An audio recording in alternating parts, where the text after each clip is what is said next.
7h35, Adrien Gindre, votre invité ce matin est Clémence Guettet, la vice-présidente LFI de l'Assemblée nationale et députée du Val-de-Marne. Bonjour Clémence Guettet. Bonjour.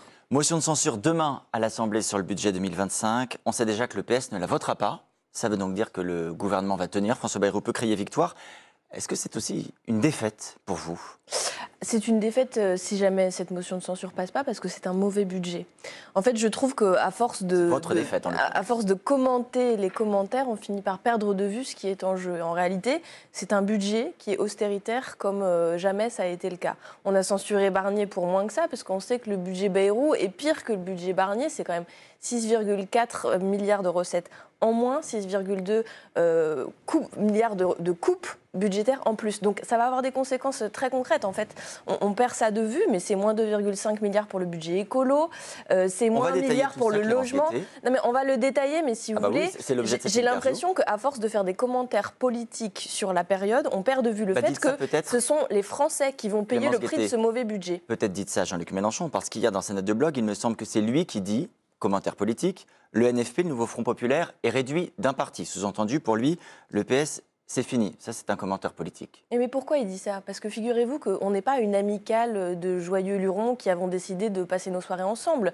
On a fait le Nouveau Front Populaire parce qu'on est censé être d'accord sur l'orientation pour le pays. Donc on avait des propositions, on avait un programme, mais on s'était aussi engagé. C'est d'ailleurs la première ligne de ce programme qu'on a signé ensemble pour combattre le macronisme. Là, on a le macronisme sous sa forme pure et parfaite qui va faire un budget austéritaire qui est mauvais pour les gens, qui est mauvais pour les entreprises et qui est mauvais pour le déficit. Vous en parlez, Clémence Guettet, au passé, parce que ce matin, le Nouveau Front Populaire est mort. Mais nous avons encore 24 heures pour espérer que les socialistes votent en leur âme et conscience. Et je sais que certains d'entre eux aimeraient voter cette motion de censure. Pardon, vous espérez encore que les socialistes changent d'avis. Il y a eu un vote en bureau national, il y a eu un vote à l'unanimité en réunion de groupe de députés. La dernière fois, ils l'avaient décidé quand même, et ils avaient été 8 à voter cette motion de censure. Donc peut-être qu'il y en aura davantage. Et je leur dis, c'est vraiment le moment de se ressaisir, parce que les gens ne leur pardonneront pas de ne pas voter cette censure sur le budget. Le Nouveau Front Populaire n'est pas tout à fait mort, il est mort-vivant.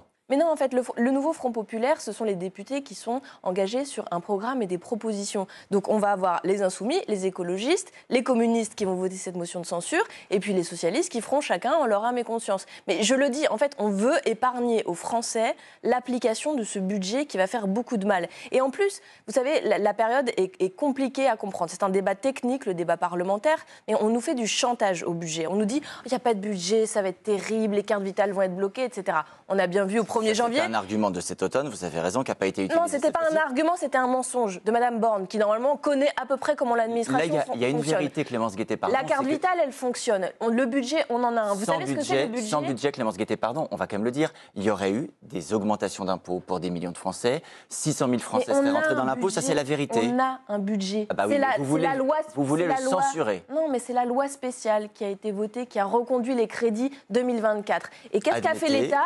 Si on reste en l'État, il y aura des augmentations d'impôts. Écoutez-moi, monsieur Gindre, parce que c'est vraiment important à comprendre que là, il y a un chantage malsain qui est fait à la panique d'une nation qui ne serait pas gouvernée ou gouvernable. C'est faux. Nous avons un budget, c'est les crédits 2024 qui ont été reportés par la loi spéciale, qui est la seule à avoir une légitimité parce que nous l'avons voté à l'Assemblée, contrairement au budget sur lesquels on nous met des 49.3. Donc aujourd'hui, il y a des circulaires qui sont passées pour demander de limiter l'ouverture de ces crédits. Ça veut dire quand on nous dit il n'y a plus le pass culture, il n'y a plus les services civiques, c'est un choix du gouvernement de M. Bayrou. Vous n'avez pas répondu, pardon. On aurait pu faire autrement. Est-ce que vous reconnaissez, Clémence Guettet, que s'il n'y a pas de budget 2025, les impôts vont augmenter ?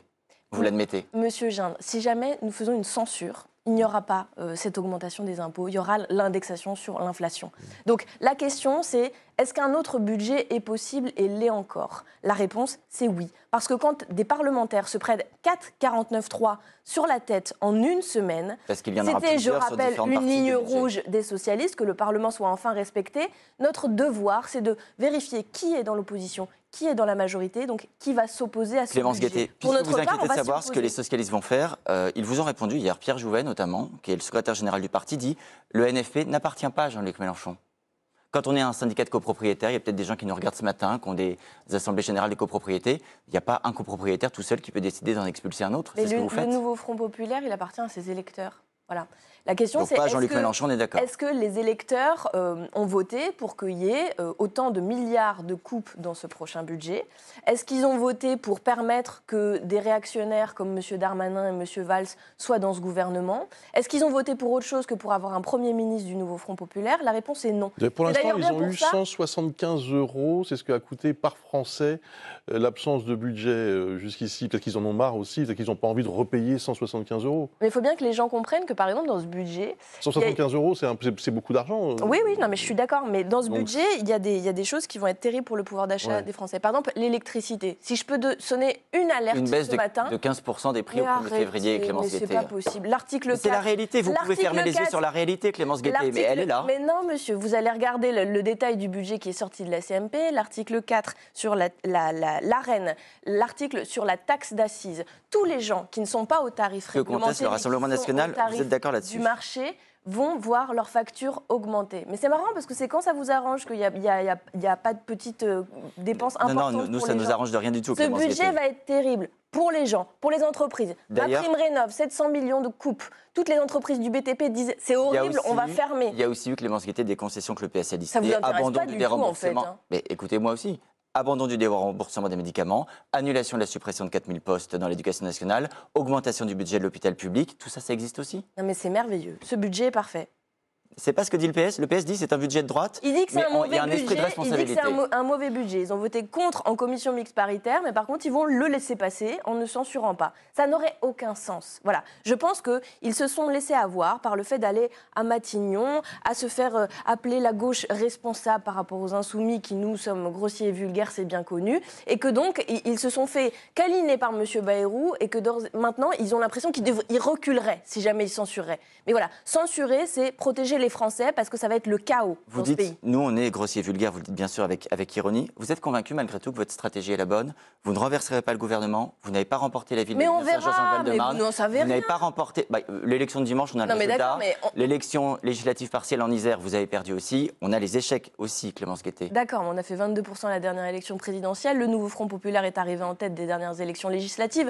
Donc vous me permettrez de mettre à distance un petit peu tous vos commentaires négatifs. Par ailleurs, j'imagine que vous faites allusion aussi à ce qui s'est passé à Villeneuve-Saint-Georges. On fait entrer des gens au conseil municipal. La liste de Louis Boyard, elle a fait 11% de plus que la liste de gauche en 2020. C'est une partielle qui a fait...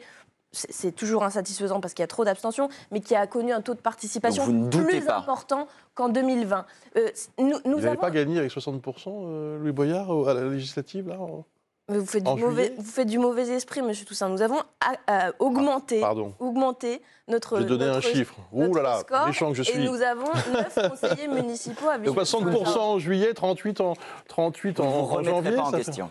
Mais si vous voulez, en fait, on a une stratégie qui consiste à ce que les gens aient confiance dans la parole qu'on porte. Donc on n'en dévie pas. On pense que ce gouvernement est mauvais et qu'il doit tomber et qu'il va tomber. Et j'en profite pour dire qu'au final, le responsable de cette situation, c'est M. Macron.